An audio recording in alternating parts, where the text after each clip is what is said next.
Hello అండి, అందరికీ నమస్కారం. Welcome to Lakshmi Rajesh channel.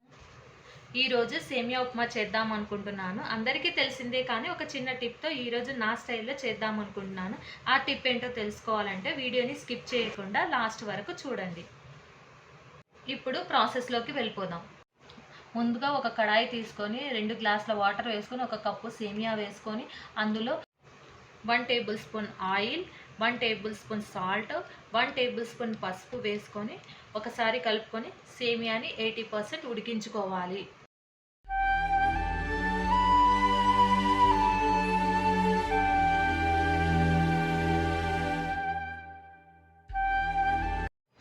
సేమియా ఉడికిన తర్వాత వాటర్ తీసేసి చల్లార్చుకోవాలి.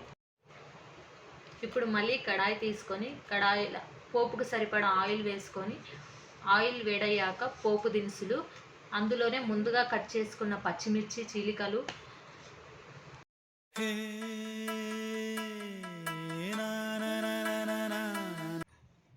ఆనియన్స్, కొంచెం కరివేపాకు, ముందుగా కట్ చేసుకున్న క్యారెట్ ముక్కలు వేసి బాగా కలుపుకొని మూత పెట్టి లో ఫ్లేమ్లో 2-3 మినిట్స్ మగ్గించుకోవాలి.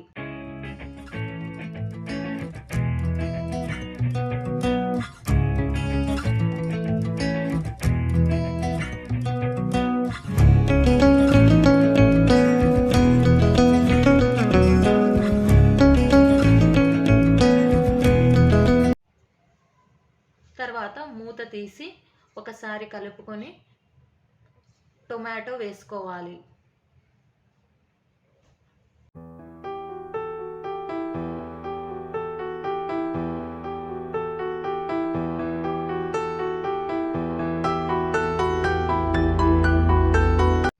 తర్వాత రుచికి సరిపడా సాల్ట్ వేసుకొని కలుపుకొని మూత పెట్టి లో ఫ్లేమ్లో 2-3 మినిట్స్ మగ్గించుకోవాలి.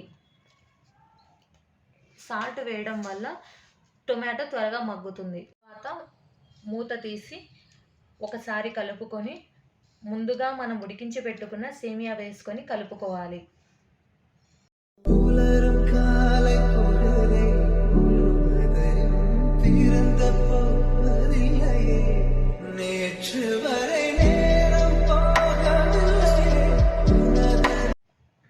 సేమియా చూడండి ఎంత పొడి పొడిగా వచ్చిందో.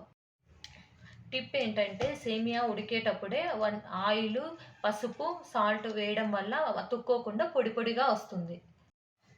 అంతే అండి, గుమగుమలాడే సేమియా ఉప్మా రెడీ. మరిన్ని ఇలాంటి వీడియోస్ కోసం నా ఛానల్ని సబ్స్క్రైబ్ చేసుకోండి. Please do like, share and subscribe. Thanks for watching.